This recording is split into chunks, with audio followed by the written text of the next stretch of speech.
Assalamu alaikum students. Today our topic is worksheet करेंगे हम chapter number 5। पिछले lecture में आपने देखा कि हमने जो है चैप्टर 5 का ओवरव्यू किया और उसके क्वेश्चन आंसर किए। तो आज हम उसकी वर्कशीट स्टार्ट कर लेते हैं। सबसे पहले फिलिंग द ब्लैंक्स। तो सबसे पहली जो फिलिंग द ब्लैंक्स है that is Babur inherited the kingdom of, कि बाबर जो है उनको कौन सा किंगडम जो है वो विरासत में मिला था। तो उनको फ़रगाना का जो किंगडम था वो विरासत में मिला था। नेक्स्ट है the dash and member of Babar's family did not let him rule in peace, कि कौन कौन लोग ऐसे थे जो उसको आराम से सुकून से जो है अमन से हुक्मरानी नहीं करने देते थे।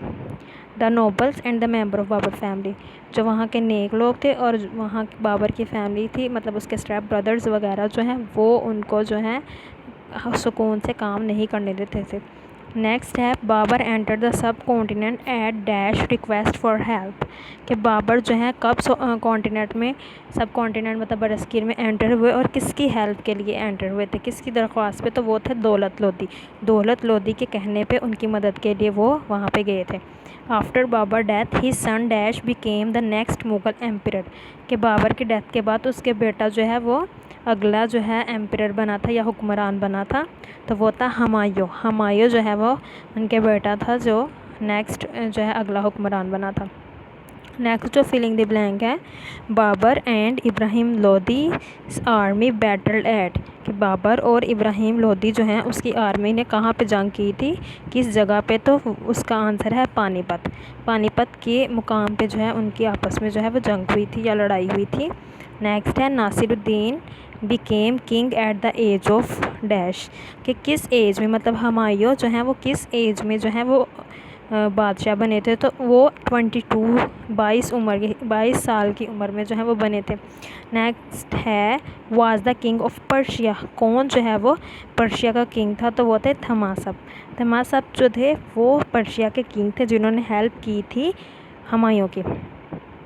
कौन सा सरदार था जिसने हमायूं पे तरस खा के उसको शेल्टर दिया था। तो वो उमरकोट का सरदार था जिसने तरस के हमायूं पे उसको वहाँ पे शेल्टर दिया, पनाह दी।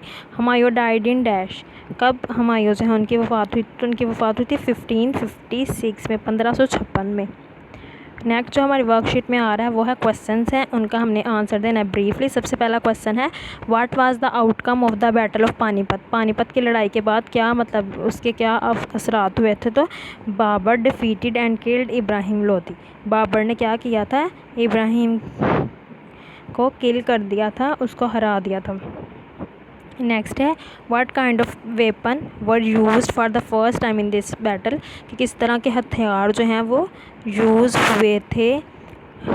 तो उन्होंने लिखा है आंसर है इसका cannon and matchlock rifles. Cannon का मतलब होता है तोप और राइफल मतलब बंदूकें इस्तेमाल हुई थी पहली बार लड़ाई में। नेक्स्ट है question in which year did the battle of Panipat take place, कि पानीपत की जो लड़ाई है वो किस साल में जो है वो हुई थी। तो वो हुई थी 1526 में 1526 में हुई थी। नेक्स्ट क्वेश्चन है what were some of important step taken by Babur during his rule, के कौन से ऐसे फैसले थे जो बाबर ने लिए थे अपनी हुक्मरानी के दौरान। तो उसने क्या किया था, सबसे पहले लर्निंग को इनकरेज किया था, अपनी आर्मी को बहुत अच्छे से ऑर्गेनाइज़ किया था और अपनी जो एम्पायर है अपना जो हुक्मरानी का जगह थी उसको बहुत उसने ताकतवर किया था, उसको स्ट्रेंथन किया था, मतलब उसको ताकतवर बनाया था। For how many years did Babur rule, Babur ने कितने साल जो है वो हुकूमत की थी। तो बाबर ने की थी 4 ईयर्स, 4 साल जो है वो हुकूमत की थी। नेक्स्ट है क्वेश्चन नंबर 3, इसके भी जो है हमने ब्रीफली जो है वो आंसर देने हैं। सबसे पहले जो क्वेश्चन है make a list of problem Humayun faced on his rise to power, कि कौन सी ऐसी प्रॉब्लम थी जो हमायूं ने फेस की थी अपनी पावर को बढ़ाने के लिए। तो उसका सबसे पहले तो उसमें एक्सपीरियंस ही नहीं था इतना कि अपने एडमिनिस्ट्रेशन मतलब इंतज़ाम अच्छे से मैटर को देख सके। फिर उसके जो सुतेले भाई थे उन्होंने भी बहुत प्रॉब्लम क्रिएट की थी उसको मदद नहीं की बल्कि उसके लिए मुश्किलात जो हैं वो खड़ी की थी। और फिर लोधी प्रिंस जो था उसकी तरफ से अटैक, और फिर शेरशाह सूरी भी उसकी एक सबसे बड़ी मुश्किल था। ये सारी प्रॉब्लम जो हैं वो उसने फेस की थी अपने हुक्मरानी में। नेक्स्ट क्वेश्चन है why did Humayun flee toward Sindh, कि हुमायूं जो है वो सिंध क्यों चला गया, क्यों भाग गया। तो वो इसलिए चले गए, आंसर है इसका he had nowhere else to turn for support, कि उसको और कहीं से भी कोई सपोर्ट नहीं कर रहा था, कोई भी उसका साथ नहीं दे रहा था। तो फिर वो एक जगह से दूसरी जगह घूम रहे थे इसी तलाश में। Why did he turn to king Tahmasp for help, वो पर्शिया के जो किंग हैं उनके पास क्यों चले गए थे, जिनका नाम थमासप था, क्योंकि और किसी ने भी उनको सपोर्ट नहीं किया था। Because no one else supported him, उनके भाइयों ने ही उनको सपोर्ट नहीं किया, उनका साथ नहीं दिया, तो इसलिए वो पर्शिया के किंग के पास गए थे। नेक्स्ट है after how many years did Humayun regain his throne, अब कितने सालों के बाद कितने साल के बाद जो है हुमायूं ने अपना जो तख्त है वो वापस लिया था। तो उन्होंने लिया था 15 साल के बाद। 15 साल के बाद तक उन्होंने मेहनत करते रहे, इस सही वक्त का इंतज़ार करते रहे, और फिर उन्होंने अपना जो है वो तख्त जो है वो वापस ले लिया था। For how long did Sher Shah Suri rule, Sher Shah Suri successor rule, कितनी देर जो शेरशाह सूरी हैं उन्होंने रूल किया, और कितनी देर उनके जो सक्सेसर्स थे उन्होंने रूल किया। 5 साल शेरशाह सूरी ने रूल किया और 10 साल उनके जो सक्सेसर्स थे उन्होंने रूल किया था। नेक्स्ट जो है question why did the Suri empire weaken, के जो सूरी एम्पायर थी उनकी हुक्मरानी थी वो क्यों जो है वो कमज़ोर होती गई, क्योंकि जो शेरशाह सूरी के सक्सेसर थे जो उनकी मतलब रियासत को चला रहे थे वो इस काबिल नहीं थे कि वो हुक्मरानी कर सके।